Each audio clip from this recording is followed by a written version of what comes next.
la fin de l'année 1914, le front de la Première Guerre mondiale se stabilise sur près de 800 km. Et ce qu'ils ne parviennent pas à gagner en surface, Alliés et forces de l'Axe vont essayer de le conquérir sous terre. C'est le début de la guerre des mines. C'est-à-dire une conjonction de facteurs qui favorisent le développement absolument extraordinaire, absolument énorme de la guerre des mines pendant la Première Guerre mondiale.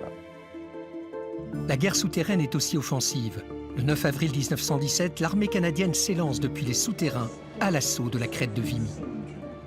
Les souterrains étaient essentiels pour camoufler les forces qu'on allait lancer finalement à l'assaut des troupes ennemies. Sur le front de l'Est, véritable forteresse souterraine, les carrières du chemin des Dames regorgent de souvenirs laissés par les Allemands, Français et Américains. Ce sont les motifs qui vont être représentés par les combattants, quelle que soit leur nationalité.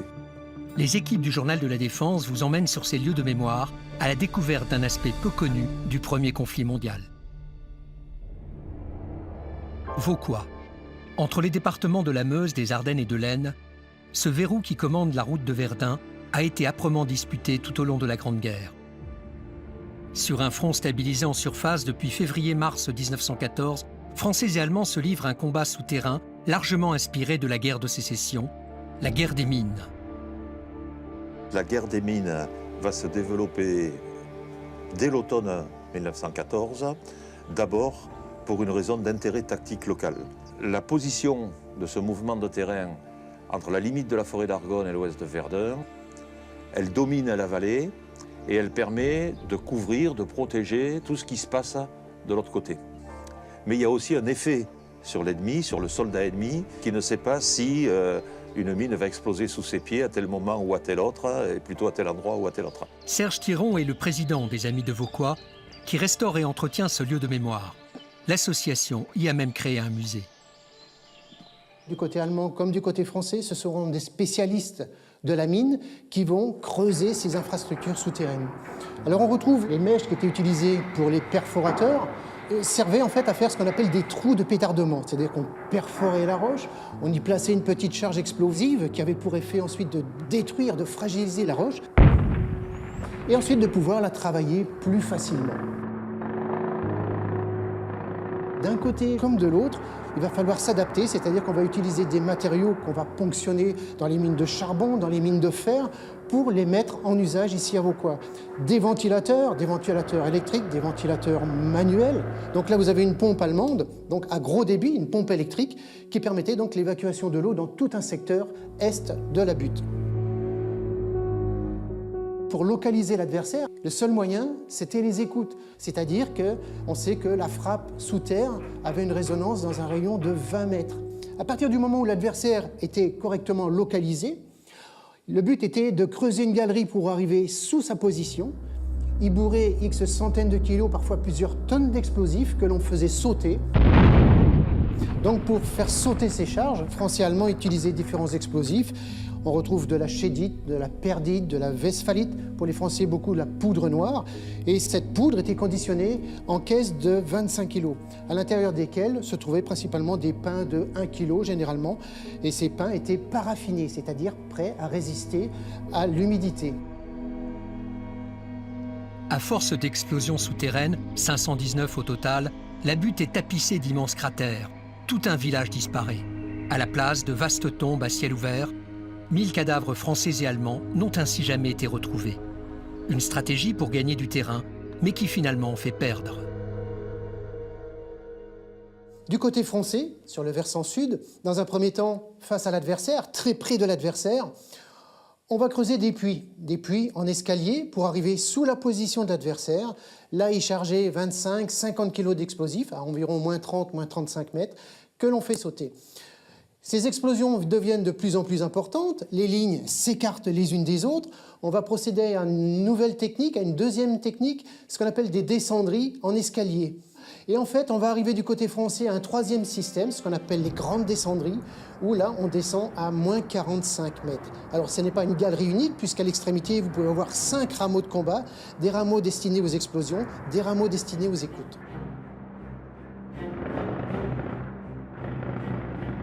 En tête de galerie, le sapeur creuse avec son pic, rempli des sacs à terre, qu'il va passer entre ses jambes, que l'autre de derrière va passer entre ses jambes, jusqu'à pouvoir le vider dans le wagonnet. C'est le treuil électrique qui va rembobiner le câble. Le wagonnet va remonter tout doucement jusqu'ici. Ici, on est sur une surface plane, donc on va le décrocher et le pousser à la main jusque dehors, ce qui va former donc le cône de déjection. Du côté français, on boisait énormément. On posait les grosses poutres, là-dessus on clouait les planches, ce qui donnait quelque chose de relativement compact, résistant, et peut-être aussi ce qui permettait de conserver à l'intérieur du casernement quelque peu de chaleur. À savoir que la température moyenne à l'intérieur, c'est environ 14 degrés. Côté allemand, l'organisation est tout aussi efficace. On ne ménage pas non plus l'explosif. En mai 1916, la plus grosse bombe, 60 tonnes, cause la mort de 108 Français. Le casernement allemand, son intérieur, les salles à proprement parler, étaient aménagées de la façon suivante. Un étayage, l'étayage de ciel, une traverse de chemin de fer en l'occurrence, l'étayage vertical du chêne qui venait des arrières allemands. Sur les murs, on cloue du papier bituminé pour se préserver de l'humidité de cette roche. Et enfin, sur le sol, on met en place des planchers. Les soldats allemands pouvaient rester ici, sous Vauquois, pendant plusieurs années. Alors que du côté français, les régiments avaient plutôt tendance à tourner. Si la guerre des mines se révèle à la fois meurtrière et inefficace, sur le front d'Arras à Vimy en avril 17, une incroyable bataille, d'abord souterraine, se solde par une victoire des Canadiens sur les Allemands. 12 000 soldats canadiens payèrent de leur vie cette victoire. En hommage à leur sacrifice, la France a concédé ce coin tragique des Flandres au peuple canadien pour y élever un monument à la mémoire de ses 60 000 morts. Le roi d'Angleterre est venu de Londres en présider l'inauguration. Un siècle plus tard, les Canadiens se retrouvent au sommet de la crête de Vimy à l'occasion du centenaire de la bataille.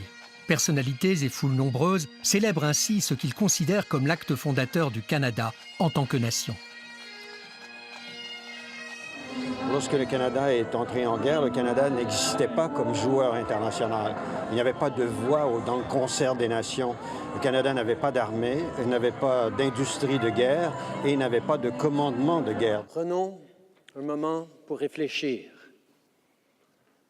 au prix qu'ils ont payé, au fardeau qu'ils ont porté, au pays qu'ils ont bâti.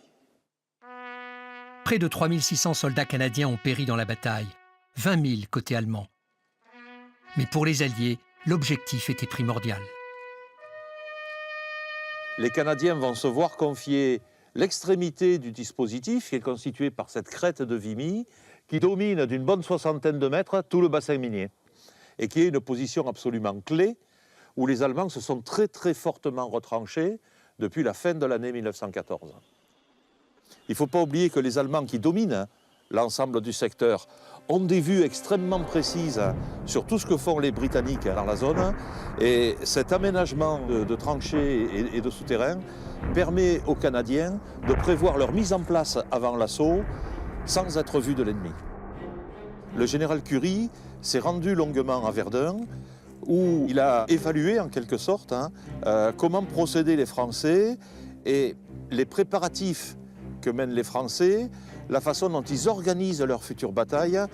Il va s'en inspirer directement, il l'écrira lui-même, il le reconnaîtra lui-même d'ailleurs. Pour franchir les quelques dizaines de mètres qui séparent les Canadiens des lignes allemandes, le général Curie commande de creuser des kilomètres de souterrains. Ils permettront de faire surgir 30 000 hommes dans la première ligne de front. Pendant la phase de préparation, ils vont répéter les gestes, ils vont répéter les mouvements sur une reconstitution du terrain, sur une sorte de maquette du terrain. Chacun de ces hommes connaît parfaitement l'objectif et dispose d'une carte de la crête qu'il s'apprête à conquérir après une nuit cachée dans les souterrains. 9 avril 1917, 5 heures du matin, c'est l'assaut. La préparation de l'artillerie et les entraînements en amont ont été tels que les objectifs sont rapidement atteints. En fin de journée, la troisième ligne d'objectifs sur la crête est dépassée. Le 12, l'ensemble de la crête est aux mains des Canadiens. Le 16 avril, à 6 heures, à 200 km du front de l'Artois, les Français attaquent à leur tour dans l'Aisne, sous les ordres du général Nivelle. À grand renfort d'artillerie, l'objectif est de reculer la ligne de front d'une dizaine de kilomètres en 24 heures. Les Allemands résistent. Les tirailleurs sénégalais se font prendre à revers par l'ennemi qui surgit de la caverne du Dragon. Les pertes sont considérables. Les poilus conquièrent peu de terrain sur ce plateau crayeux du chemin des Dames, parsemé de carrières. Les Allemands ont bâti une forteresse souterraine quasiment imprenable, la ligne Hindenburg. La carrière de Froidmont à Bray-en-Lannoy en offre un bel exemple. 1800 soldats y survivent, à peine mieux que dans les tranchées. Les rats courent partout, il y a à manger, il y a des blessés, il y a des morts. Donc ils courent partout dans la carrière. Et quand les soldats sont couchés, la première chose qu'ils attaquent, c'est le nez et les oreilles. Donc pour se protéger, les soldats utilisent ce grillage à poules. Les clous qu'on peut observer sur les parois, c'est pour accrocher tout ce que le soldat trinque-balle avec lui, un très gros pactage. Il faut le mettre à l'abri des rats et des rongeurs. Nombreux soldats qui ont occupé successivement la carrière ont gravé dans la pierre le souvenir de leur passage. Là ici, le mousquetaire Comte, qui a déjà 2 années de guerre quand il a fait cette petite niche. À gauche, ce qu'ils appréhendent, on s'expose au danger, donc on peut laisser sa peau. Et à droite, par un bon comportement sur le terrain, c'est rentrer à la maison avec une décoration. Ici, la croix de fer. Voilà. 7 mois après le début de l'offensive Nivelle, les Allemands abandonnent la carrière aux Français. Les lieux sont rapidement déminés par le 6e génie. Les Français qui arrivent ici respectent en fait les traces qui sont laissées par leurs prédécesseurs. Et ils complètent même leur nom. Par exemple, on a une liste de noms allemands qui commence par un territorial et des chasseurs, qui se situe vers la droite. Et sur la gauche de ce nom, un soldat français va compléter, mais j'ai bien complété parce qu'il essaye d'aller dans l'axe du soldat allemand et va laisser son nom. Théo Lerpierre du 71e régiment d'infanterie va laisser son nom. En mars 1918, c'est au tour de la 26e division américaine d'investir les lieux pendant 6 semaines. C'est pourtant elle qui va laisser le plus de souvenirs. Des messages souvent adressés à l'ennemi. Les Allemands, dans leurs tranchées, de l'autre côté, ont mis des grandes pancartes « Bienvenue à la 26e ». Voilà. Donc ils savaient quelle troupe était en face d'eux. Voilà. Mais surtout, leur faire savoir, on voulait ça ne sera pas aussi facile que vous le pensez. La tête de mort, là, c'est la représentation de la culture allemande. Le soldat américain qui l'a fait écrit Bosch Culture sur le front. Ici, en bas, là, c'est le Chicago Fire Department, donc les pompiers de Chicago. Sculptures et dessins racontent l'histoire d'une nation comme de ses soldats. La bibliothèque du Massachusetts a gardé dans ses archives la photographie de tous les gardes nationaux qui se sont battus en France. L'occasion de mettre un visage sur la plupart de ces signatures de pierre. Mettre un visage sur un nom, c'est quand même formidable. Mais il y en a un ici très particulier, c'est Earl Medley. La dernière ligne de son message, c'est âge 20 ans. Et là, ça tombe à Bello, 21 juillet 1918. La carrière de la ferme de Froidmont sera reprise par les Allemands fin mai 1918 au cours de la 2e offensive de la Marne. À leur tour, ils respecteront les souvenirs rupestres laissés par leurs prédécesseurs. Un moyen peut-être de rappeler aux générations à venir que la guerre souterraine est un combat sans fin et généralement sans vainqueur.